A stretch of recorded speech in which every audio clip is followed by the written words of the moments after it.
Before we start, I have one small request. If you're new here, please subscribe to the channel, and don't forget to like and share this video with your friends. Also, tell me where you're from and what time you're watching this video. I always love seeing where everyone's tuning in from. Your support means a lot. It helps me keep bringing you more real horror stories. Alright, let's begin tonight's story.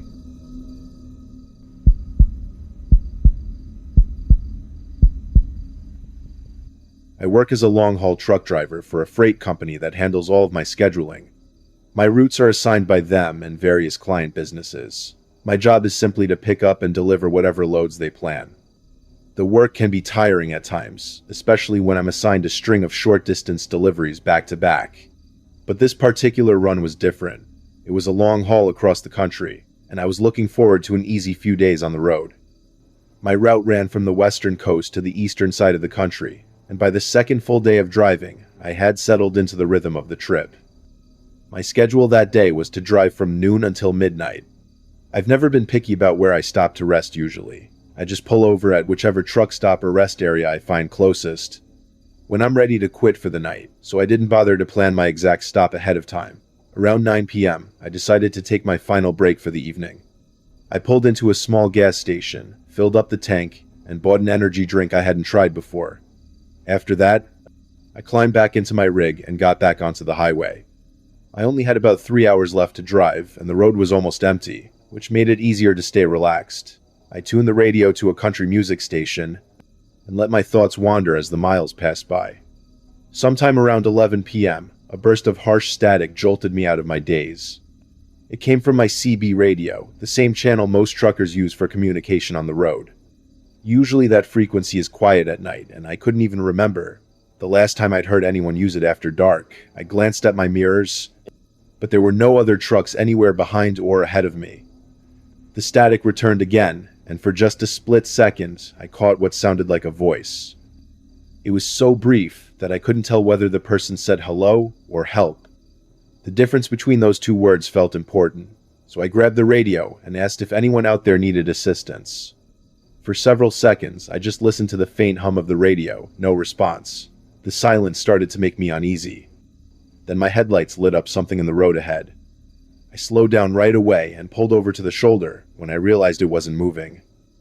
There was another truck parked right in the middle of the single-lane highway. It was stopped in such a dangerous position that it was clear something was wrong. I figured this must have been the same truck I'd just heard on the radio. There were no other rigs anywhere nearby. My first thought was that maybe the driver had suffered some kind of medical problem, a heart attack, maybe, or a stroke. It seemed possible enough to explain the sudden stop, and the broken message. I climbed out of my cab and started walking toward the other truck. The whole stretch of highway was silent, except for the faint sound of wind moving through the tall grass on both sides of the road. I called out a few times as I got closer, but no one answered. When I reached the driver's side door, I noticed it was open. I stepped up and looked inside. No one was there. The cab was empty. A jacket was draped over the passenger seat. A half-finished coffee sat in the cup holder, and the CB mic was dangling from its hook. But there were no signs of a struggle or accidents. It just looked as though the driver had stepped out and never come back. A chill went through me. I stepped back onto the road and scanned the fields on either side. The sound of the grass moving in the wind suddenly felt very loud. My heart was racing. I didn't see anyone anywhere, and I wasn't about to stick around to find out what happened. I hurried back to my truck, climbed in, and pulled away, calling the police as I drove. Later, they confirmed that they had found the same truck still sitting in the middle of the highway, but the driver was nowhere to be found. After looking into it, the authorities identified who the missing driver was and launched a full search. They also found tire marks and tracks suggesting that 3 other vehicles had been parked in the grass near the truck at some point, though no one knew why, and I certainly hadn't seen them myself. Despite a full investigation, not a single clue was ever found about what happened to the driver. He simply disappeared. I can't help but think that whatever took him could have happened to me, too, if I had arrived there just a little earlier. Ever since that night, I've been far more careful about pulling over in isolated areas, and I still hope I never run into something like that again.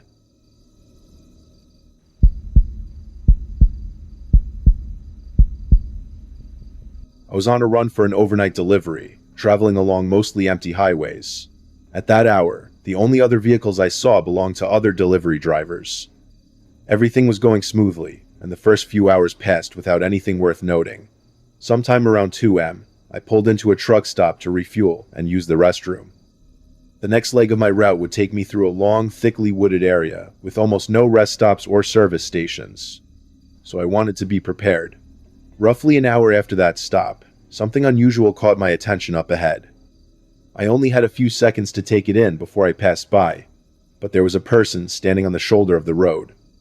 To be clear, there was nothing around, no houses, no other roads, just thick forest on both sides. Seeing someone out there, completely alone with no vehicle or light source, was very strange. As I got closer, the person didn't move. They didn't wave, call out, or try to get my attention in any way. They just stood there. I couldn't stop thinking about it as I continued driving. Then about a mile later, I saw another figure, this time a woman. She was wearing torn jeans and a red hoodie. As I passed, she looked right at me.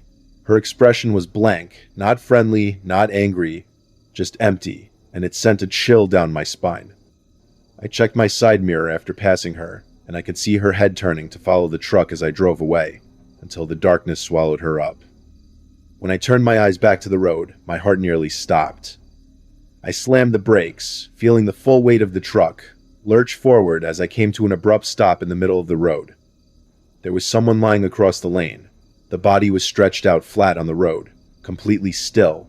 I couldn't tell if the person was injured or alive, but I saw no sign of an accident, no debris, no blood, no sign that they'd been hit by a car.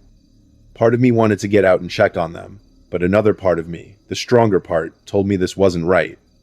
Seeing 3 people in less than a mile, all in the middle of nowhere, felt far too strange. I scanned the tree line on both sides of the road, and that uneasy feeling only grew worse. After sitting there for nearly a minute, I made up my mind. I shifted back into drive and slowly steered around the body, keeping my eyes on it the whole time. My pulse was pounding as I passed.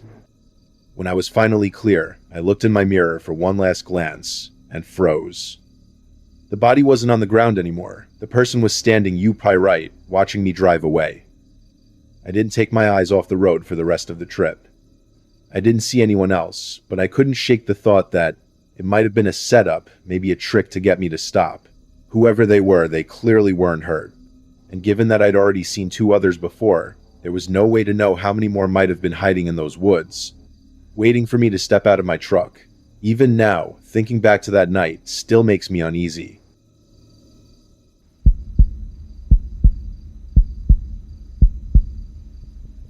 I was hauling freight from Millhaven East to Coldridge North, a route I take a couple of times each month. Personally, I enjoy it. The entire drive cuts across open farmland. The roads are straight and traffic is almost non-existent. I've done it so many times that my stops are practically routine. My usual rest point sits halfway between 2 tiny towns in the Southwind region, a big truck stop that, oddly enough, is almost always empty. On most nights, I might see 2 or 3 other trucks parked there at most. That day's drive went smoothly, and I reached the truck stop just after 1 in the morning. But as soon as I pulled in, I realized something was wrong. The entire building was boarded up. The fuel pumps had been ripped from the ground, and the lights that normally lit up the lot were all dark. The place had been shut down and abandoned. I couldn't say I was shocked a lot. Of smaller stops had been closing lately, but it threw off my rhythm. I had to decide whether to push on for another hour or try to rest here in this dark, empty lot. Normally, I wouldn't have thought twice about staying. But for some reason, that night, the idea didn't even cross my mind. I turned the truck around and got back on the highway. Almost immediately, I regretted it. The fatigue hit hard, and keeping my eyes open was becoming a battle. After about 15 more minutes, I gave up and pulled over onto the gravel shoulder. I sat there for a bit, slapping my face and trying to shake off the sleepiness. The view outside was nothing but empty fields and darkness. I knew it wasn't exactly the safest idea, but I reasoned that plenty of truckers did this, just parked and rested on the shoulder. So I turned off the engine, locked the doors, covered the windows, and leaned back my seat. Maybe I underestimated how restless I was, because no matter how long I lay there, I couldn't drift off. After 20 minutes or so, I heard something a faint squeak, like the brakes of an old car somewhere behind my trailer. I leaned forward and listened. Then came the low rumble of an engine. My first thought was that it might be a police unit checking on me.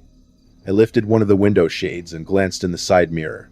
There was indeed a car behind me, but it definitely wasn't a patrol vehicle. Before I could think much about it, I heard a voice call out. Just one word, "Hey." The sound sent a jolt through me. Something about it felt wrong. I decided I needed to get out of there. I turned the key in the ignition, but trucks like mine don't start instantly. As the engine began to turn over, I heard the crunch of fast footsteps on the gravel. Whoever it was started pulling on the passenger door handle. I could see their shadow through the side window, and a second later, they jumped up, gripping the frame as they stared right at me through the glass. The man looked to be in his 40s, with a thick, messy beard streaked with gray and brown. He had a dark hood pulled over his head, and his face was twisted in anger. He began pounding on the window, shouting something I couldn't make out. I pressed down on the accelerator, and the truck lurched forward, slowly picking up speed. Then the glass shattered. I flinched, looking toward the sound, but the man was suddenly gone. I caught a glimpse of him in my side mirror rolling across the road behind me, either because he jumped off or lost his grip. I didn't stop to find out. I kept my foot on the pedal until the road behind me was empty and his car was nowhere in sight. I called the local police once I was sure I was safe, but the nearest unit was over half an hour away.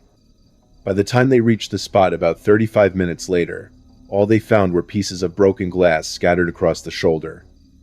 If that man had managed to smash the window just a few seconds sooner, he might have been able to reach inside and unlock the door. And I honestly don't want to imagine how that would have ended. If there's one thing I learned from that night, it's this. The moment something feels wrong, don't wait, go. Because sometimes a few seconds is all that stands between you and something you can't escape.